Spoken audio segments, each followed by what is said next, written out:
और शुक्रवार के दिन माता लक्ष्मी के लिए अग्नि में आहुति दीजिए। महाराज, शाम के समय पर सूर्यास्त के पहले शिव महापुराण की कथा कहती है,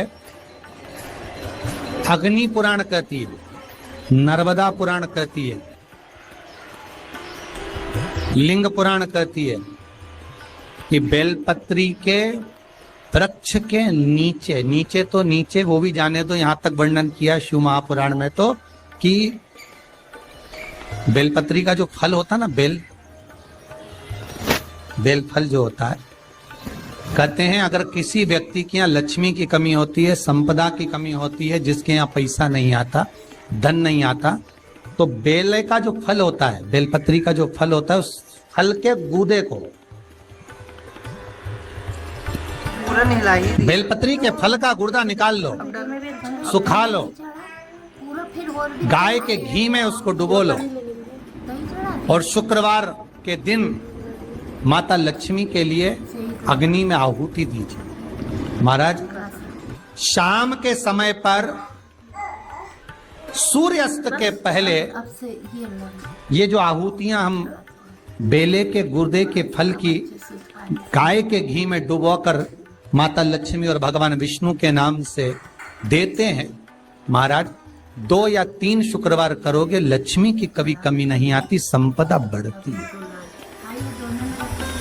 एक प्रयोग और कर देखना, कभी अगर मौका मिले आपको तो प्रयोग कर देखना।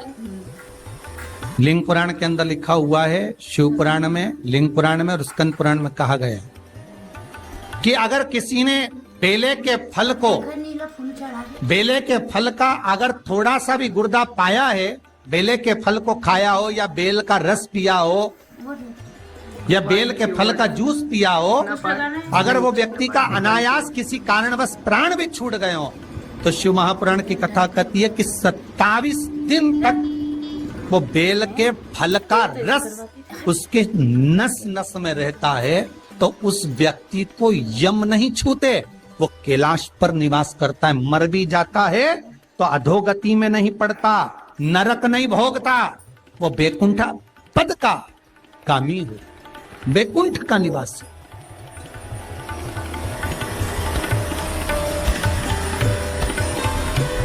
बैकुंठ का निवासी।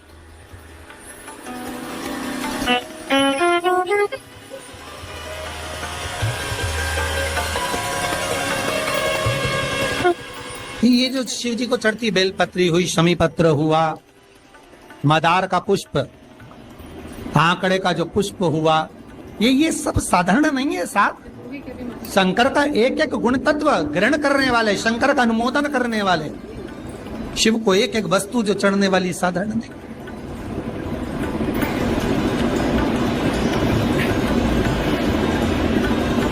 महाराज, हम तो आपसे निवेदन पहले भी करे, आज फिर करते। मान लो आपको ऐसा लगता है कि घर में बीमारियां ज्यादा घेर रही है, तो एक बेल का टुकड़ा, बेले का फल का एक टुकड़ा अपने ही घर में कहीं पर भी कटोरी में रख दीजिए, शिव का स्मरण, सुख प्रदान करेगा। अगर थोड़ा बहुत रोग आ भी गया निकल जाएगा, और बड़ी बीमारी में कोई फंस नहीं पाएगा, ज्यादा जनहानि नहीं होगी, तकलीफ नहीं भोग पाए। शिव को प्रिय। फिर वही स्कंद पुराण का संवाद आगे, बेल पत्री के वृक्ष की जो जड़ होती है, उस जड़ के अंदर 33 कोटि देवताओं का निवास होता है। 68 करोड़ तीर्थ बेलपत्री के पेड़ के नीचे रहते हैं। 68 करोड़ तीर्थ मात्र बेलपत्री की छांव में, बेलपत्री के नीचे विराजमान होते हैं। अगर आपके मन में कभी कभी भाव उत्पन्न हो जाए ना कि मेरे को कहीं तीर्थ करने जाना है और अभी मौका नहीं मिल रहा, तीर्थ जाने का, अभी तो लॉकडाउन चल रहा है और अभी सब दूर बीमारी फैली हुई है, कहीं नहीं जा सकते, तो जब लॉकडाउन हट जाए, बीमारी समाप्त हो जाए और तीर्थ जाने का मन करे, तो किसी बेलपत्री के पेड़ के नीचे 5 मिनट जाकर बैठ जाए।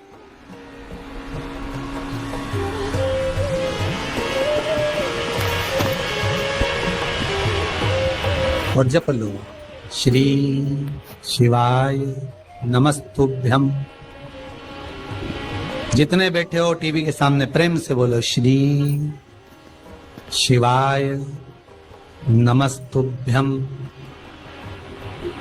जितने टीवी के सामने बैठे, बार फिर से बोलो, श्री, साथ में बोलो, आगे आगे नहीं, श्री शिवाय नमस्तुभ्यम।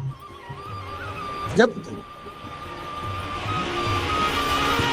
तुम्हारा मन करे मुझे चारों धाम जाना है, जब तुम्हारा मन करे कि मुझे काशी जाना है, जब तुम्हारा मन करे मुझे उज्जैनी जाना है, जब तुम्हारा मन करे कि मुझे ओमकारेश्वर, मुझे सोमनाथ जाना है, भीमा शंकर, बैद्यनाथ, मल्लिकार्जुन जाना है, केदारेश्वर जाना है,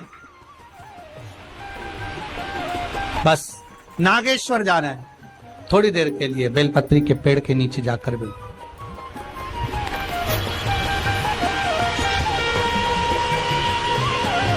68,000 तीर्थ सब बेलपत्री के वृक्ष के नीचे विराजे।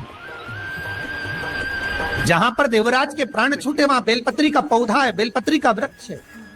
हिंदू धर्म में आज भी रीति है, मरने वाले व्यक्ति, अब तो ये कोरोना महामारी में ना गाड़ी में भरे ने लेकर चले गए और जला दिया, पर पहले जो नियम था शास्त्रार्थ के अनुसार, जब कोई व्यक्ति मरता था उसको कंधे पर लेकर जाते थे, तो ले जाने के बाद में बीच राह में एक स्थान ऐसा आता था जहां पर अर्थी को उतारते थे।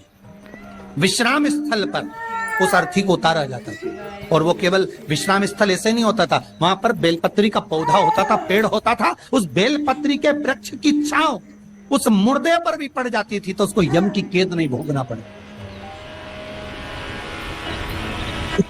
उसको यम की कैद, यम की तृण नहीं भोगना पड़े।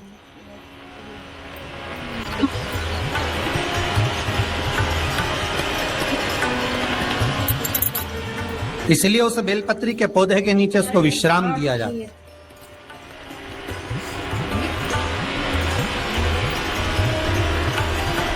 बेलपत्री के पौधे के नीचे उसको विश्राम का दिया।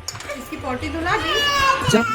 शिव कह रहे हैं, देवराज तेरे प्राण छूटे, मना नहीं है तेरे प्राण छूटे, पर तेरे प्राण जहां छूटे वो बेलपत्री का वृक्ष था।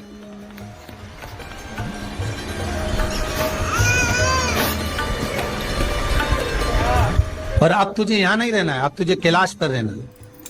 तो कैलाश पर क्यों? शंकर भगवान बोलते हैं ये मृत्यु लोक जो है ना, पृथ्वी, ये भूमि जो है ना, ये मेरी निवास स्थली है, ये मेरा घर है। इसलिए शंकर भगवान ने, भगवान विष्णु ने जब कहा था, भगवान विष्णु जब शंकर भगवान से बोले कि मैं आपसे मिलने आना चाहता हूं, तब शंकर भगवान बोले आ जाओ। तो भगवान विष्णु पृथ्वी से एक हाथ ऊपर पांव रखकर चल रहे थे। तो शंकर जी ने पूछा तुम पांव जमीन पर क्यों नहीं रखते, पृथ्वी पर रखो। शिव जी मैं पांव पृथ्वी पर नहीं रख, क्यों? नहीं नहीं नहीं नहीं, मैं पांव पृथ्वी पर नहीं रख सकता। आखिर क्यों? शंकर भगवान से भगवान विष्णु कहते हैं पूरी पृथ्वी पर छोटे छोटे कंकर नजर आते हैं, हर कंकर में मुझे शंकर नजर आते हैं। जब कंकर में शंकर दिखेगा तो मैं पृथ्वी पर पांव कैसे रख सकता हूं? शिव जी बोले, भाई नारायण भगवान विष्णु से बोले, है नारायण, अगर आप इतनी दूरी बनाकर रखेंगे तो फिर हमारे करीब में कौन आएगा? हम चाहते हैं कि आप हमसे मिलकर रहें, हम आपसे एक क्षण की दूरी सहन नहीं कर सकते। आप हमसे चिपक जाएं, लपट जाएं, आप हमसे रम जाएं, हम आप में रम जाएं। कुछ ऐसा कर दो, शंकर जी कह रहे हैं नारायण कुछ ऐसा कर दो कि शंकर नारायण से दूर नहीं रहे, नारायण शंकर से दूर नहीं रहे, ऐसा कुछ कर दिया जाए। तब भगवान शिव ने भगवान विष्णु से कहा एक काम हो सकता है कि आप सांप बन जाओ। भगवान विष्णु ने पूछा मैं सांप बन जाऊं क्यों? शंकर भगवान कहते हैं सांप बन जाओगे तो मैं गले में आपको डाल कर रखूंगा, आप मुझसे चिपके रहोगे, मैं आपसे चिपका रहूंगा, आप मुझसे लगे रहेंगे, मैं आपसे लगा रहूंगा, दूरी नहीं रहेगी, एक क्षण की नहीं।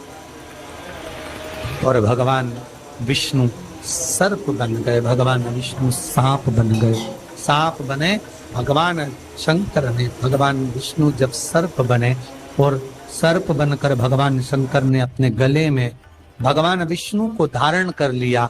आज भी शंकर भगवान के गले में जो सांप पड़ा हुआ है, वो सांप केवल सर्प नहीं है, वो भगवान विष्णु का ही एक अवतार।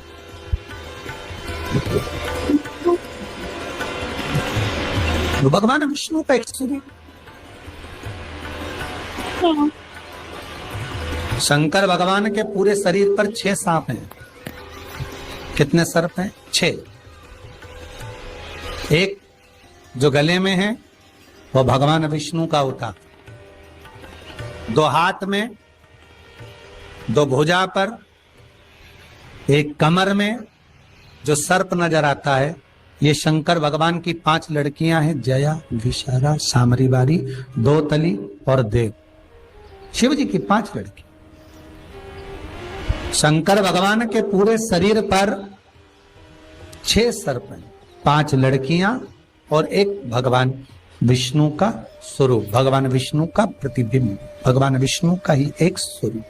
स्कंद पुराण में अगर 16 सोमवार के व्रत का अगर आप विधान देखेंगे, और हम तो कहते हैं केवल 16 सोमवार से ही मतलब मत रखो। आप माताएं अगर एकादशी का व्रत कर रही है, सोमवार का कर रही है, मंगलवार का कर रही है, बुधवार का करे, गुरुवार का करे, चतुर्थी का करे, तीज का करे, छठ का करे, आप जो भी व्रत करते हो उस व्रत का विधान स्कंद पुराण में लिखा हुआ है। और स्कंद पुराण में क्या वर्णन लिखते हैं कि नारी जब सौभाग्यवती हो जाती है, लड़की की जब शादी हो जाती है और वो अपने पति के घर में जब रह रही होती है, पति के संग रह रही होती है, तो पति के घर में रहकर जितना भजन पूजन करती है, जितना स्मरण करती है, वो उस